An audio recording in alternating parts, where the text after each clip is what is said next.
Welcome students. Again we are here with state of matter part 2. In this video we will learn something about measurable properties of the gases as well as some basic laws which are followed by gaseous state.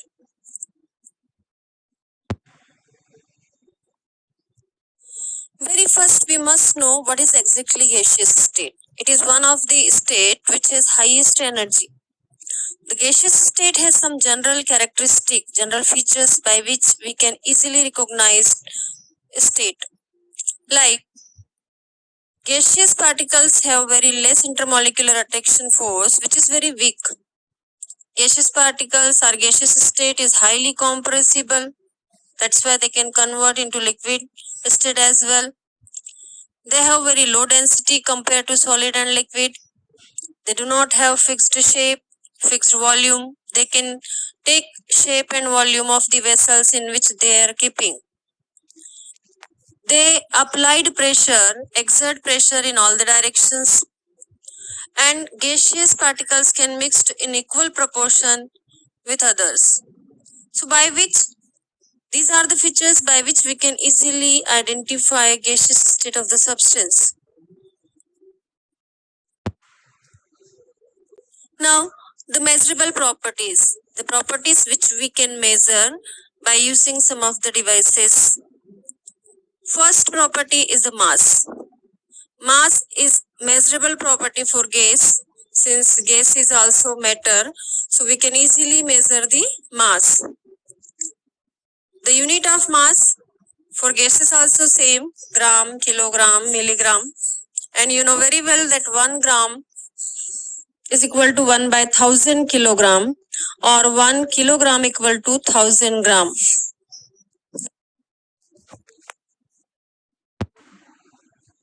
Here, volume is another quantity which can be measured for gases. Volume, as you know, that is space occupied by an object. Since gases do not have their fixed volume, but the volume of the vessel, and the units are also same, like liter, milliliter, decimeter cube, meter cube. 1 liter equal to 1000 milliliter, 1 liter equal to 1 decimeter cube, 1 meter cube equal to 1000 decimeter cube. In that way, we can convert the unit of volume from one to another. Pressure is another measurable property. Pressure can be measured by using barometer or manometer. If you want to measure the pressure of atmospheric gases, then barometer is to be used. If you want to measure the pressure of other gases like water vapor or experimental measurement, then we have to use manometer. There are different types of manometers, closed-end manometers, open-end manometers, and even there are different units of pressures also can be used and can convert into each other, like ATM, bar, torr, millimeter, centimeter, pascal, kilopascal. In this slide, different conversions are given, like 1 ATM is equal to 760 millimeter or 76 millimeter. 1 ATM is equal to 1.013 into 10 to the power 5 Pascal. 1 bar is equal to 0.936 ATM. Like that, we can convert the unit of pressure from one form to another form.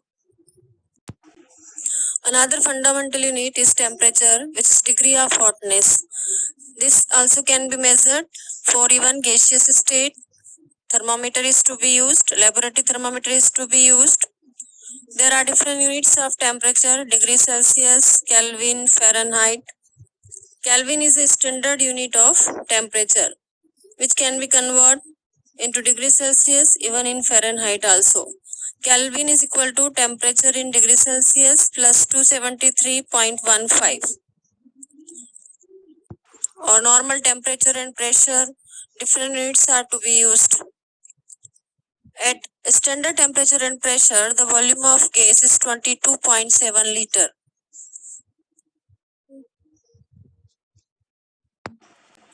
As we studied three measurable properties of the gaseous state, pressure, volume and temperature. On these three factors, gaseous state of the matter follows some laws which are famous as a gaseous law. Now we have to go to them. The first gaseous law is Boyle's law. According to this law, the volume of fixed mass of gas is inversely proportional to the pressure at constant temperature. It means if temperature is kept constant and pressure is vary, then volume also will change inversely.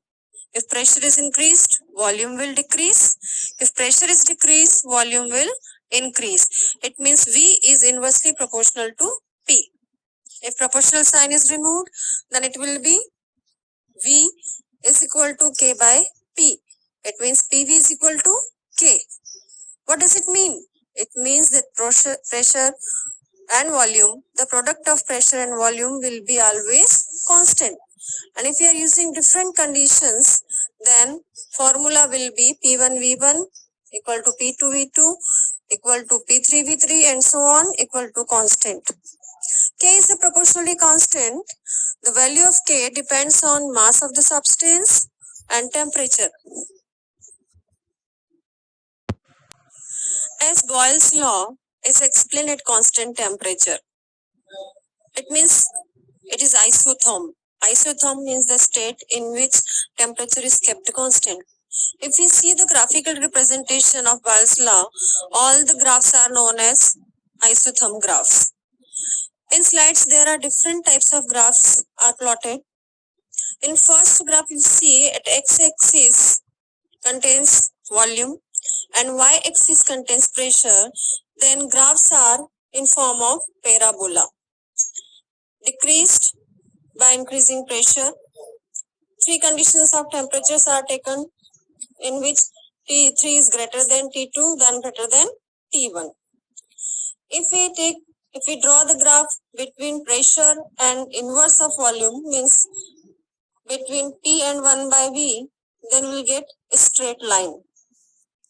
As we know that product of pressure and volume is always constant, so if we draw the graph between PV and P or V, we always get horizontal line that shows that product of pressure and volume is always constant. If we take the log pressure and log of volume, then again we'll get a straight line. So all the graphs, go through them very carefully because graphs are asked in competitive exam and you must identify maybe the condition of temperatures, which is greater, which is lesser, or maybe to identify the graph of Boyle's law. Second law is Charles' law. In this law, pressure is kept constant and observe the effect of temperature on volume. That's why it is known as volume temperature law as well. According to this law, volume of the fixed mass of gas it increased or decreased by 1 by 273 part of its initial volume by increasing or decreasing each degree Celsius temperature.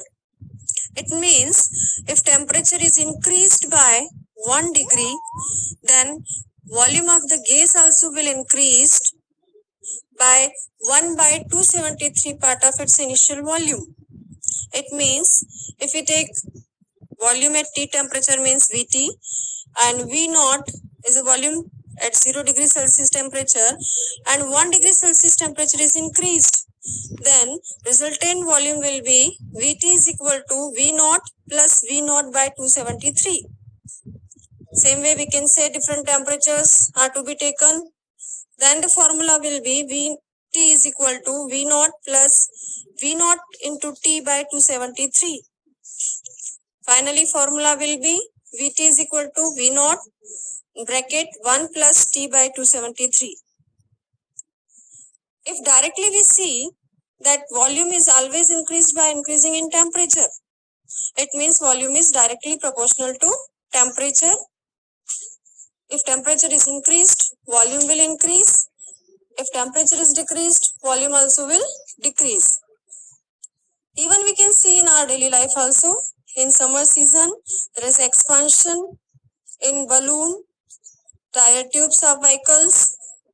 Because of higher temperature, volume increases. So V is directly proportional to T. If proportional sign is removed, then V is equal to KT, and then V by T is always equal to constant, means the ratio of volume and temperature will be always constant. The Charles law is studied at constant pressure. It means it's an isobar where pressure is constant. The graph of Charles law also called isobars because pressure is constant there. If we draw the graph, if we plot the graph between volume and temperature, we'll always get a straight line. It means they are directly related to each other. If temperature is taken at x-axis and volume is taken at y-axis, we'll get a straight line which shows the positive slope.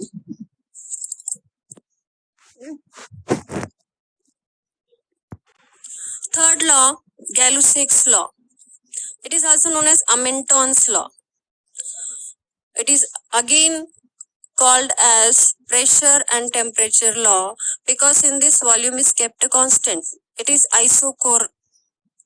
In this law, it is observed that pressure of the gas is increased or decreased by 1 by 273 part of its initial pressure if temperature is rise or fall by each degree Celsius. It's same like Charles law, but in Charles law, the effect of temperature is observed on volume, while in Gay-Lussac's law, the effect of temperature is observed on pressure. So formula will be Pt is equal to P naught plus P naught by 273 into T.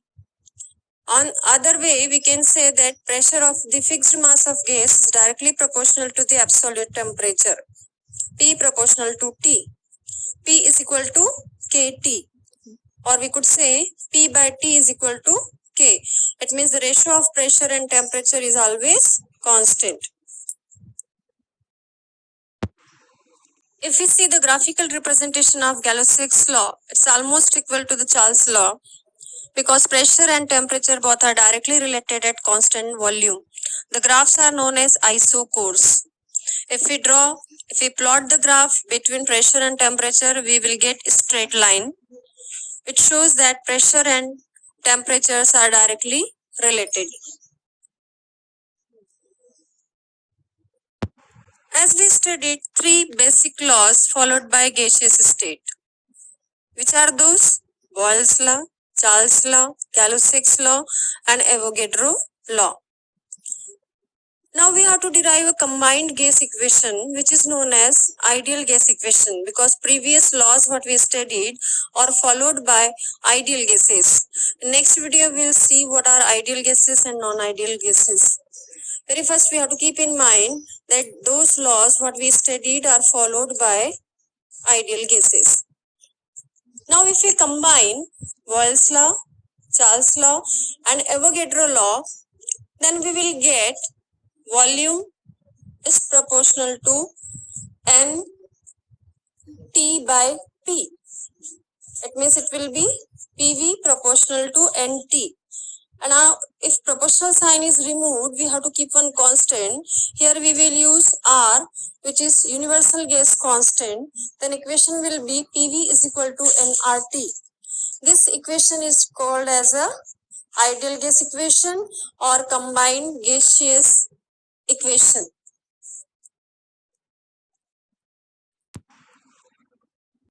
Now it's time to test your knowledge. There are some questions given. Please read them and try to solve. This chapter will be continued with other videos. Some more gaseous law we have to study. And since this chapter is very important, please go through them.